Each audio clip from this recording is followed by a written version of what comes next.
Sing praises, all you peoples. Sing praises to the Lord. Sing praises, all you peoples. Sing praises to the Lord.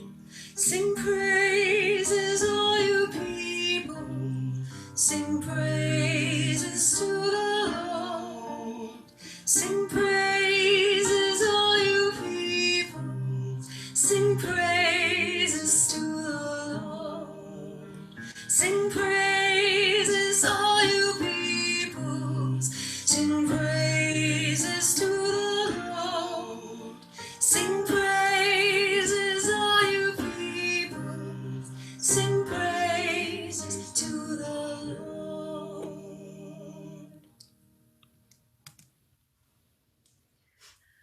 A reading from the Gospel according to Matthew. When Jesus came into the district of Caesarea Philippi, he asked his disciples, "Who do people say that the Son of Man is?" And they said, "Some say John the Baptist, but others Elijah, and still others Jeremiah or one of the prophets." He said to them, "But who do you say that I am?" Simon Peter answered, "You are the Messiah, the Son of the living God." And Jesus answered him, "Blessed are you, Simon, son of Jonah, for flesh and blood has not revealed this to you, but my Father in heaven. And I tell you, you are Peter, and on this rock I will build my church, and the gates of Hades will not prevail against it. I will give you the keys of the kingdom of heaven. And whatever you bind on earth will be bound in heaven, and whatever you loose on earth will be loosed in heaven." Then he sternly ordered the disciples not to tell anyone that he was the Messiah. Here ends the reading. Sing praises, all you peoples. Sing praises to the Lord. Sing praises, all you peoples. Sing praises to the Lord.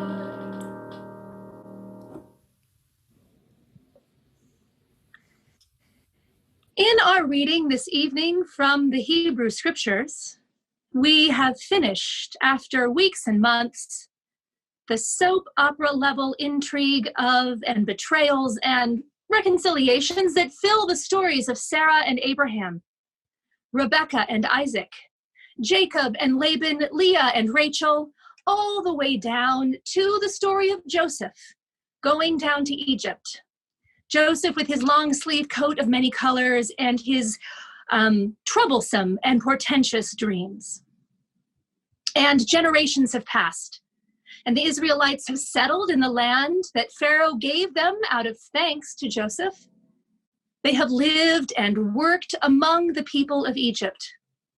And the Nile has flooded and ebbed, and the people have tended their flocks and fields, and the rulers have governed and feasted in their palaces.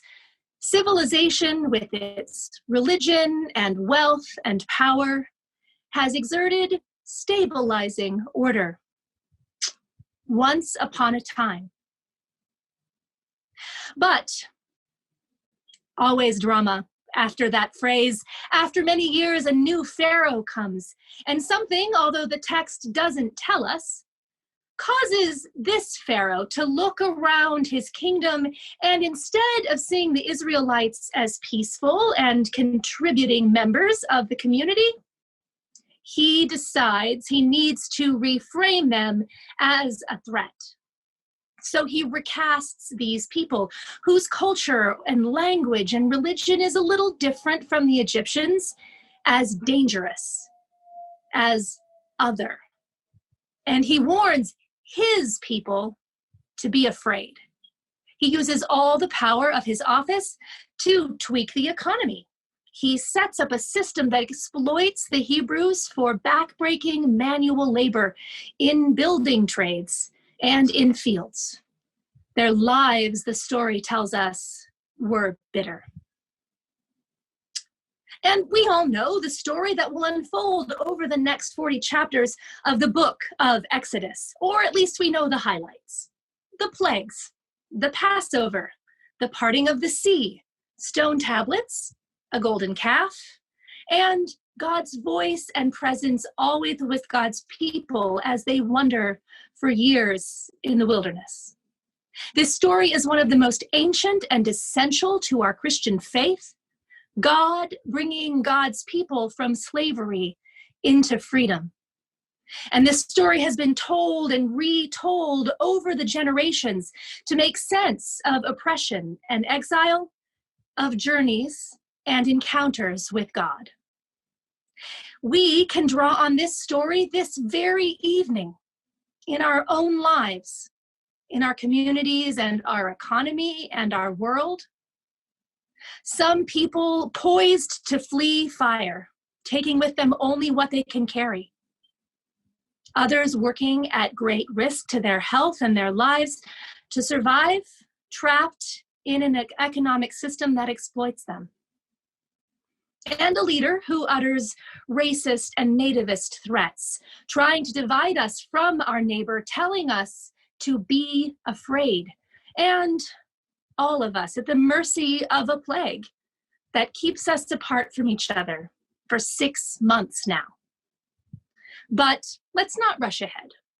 It's not time yet for the burning bush or the parting of the sea. We're here together in Egypt, tilling our fields and tending our flocks, trading in the marketplace and walking along the Nile. It's common, since the Exodus narrative is so central to our faith, to read ourselves into the story as the children of Israel, to imagine ourselves as the oppressed ones and the ones seeking freedom, and that always in some part of our life is true. But if we hold up our 21st century, urban, globalized, digital lives against tonight's reading, we must also recognize ourselves in the Egyptians. Others labor under the hot sun to feed us. Others labor on construction sites and in warehouse distribution centers to bring us material goods. Others mined the minerals that power the devices that make it possible for us to gather here online tonight. And a leader tells us that these people we depend on are people who are dangerous and that we should be afraid. In this part of the story, if only this part of the story, we are Egyptians. And all around us, people are not free. The circumstances of this portion resonate really strongly for me with the awakening about racism we've seen over the past several months. During the weeks of quarantine, as we've doom scrolled for COVID updates on our phones, a growing number of Americans finally recognized how many of our neighbors are not free. Free to go for a jog, free to watch birds in the park, or grill by a lake, or even sleep safely in their bed at night. Looking back, I'm mortified to remember that the killing of Ahmaud Arbery barely caught my attention when it first happened. Just another killing. But the killings of George Floyd and Breonna Taylor and others, and the protests that followed, lifted up a great cry, like the cry of the Israelites, a cry against oppression, a cry of anger and grief. Where do we then, listening as Egyptians in this story, find the path to freedom? Where do we recognize, discover liberation and healing? I hope it won't surprise you when I say, look for the women. Women can sometimes get short shrift in the Bible. Some of them don't even get names. But this reading is full of them.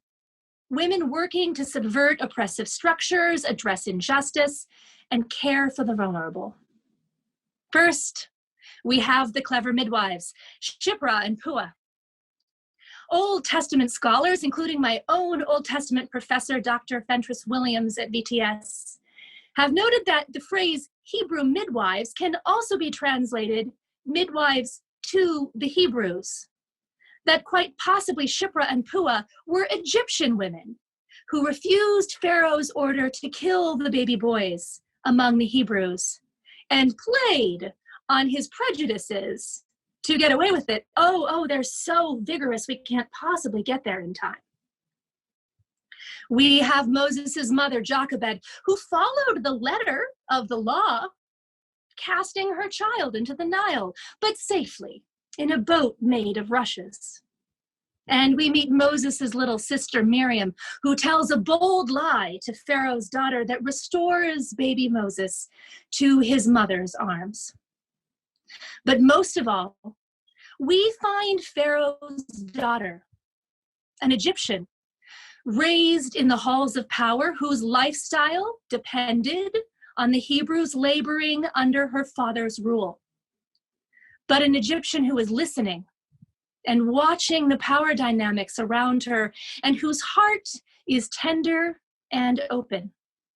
And an Egyptian who responds when she hears a weak one crying out, even though she is defying her own father.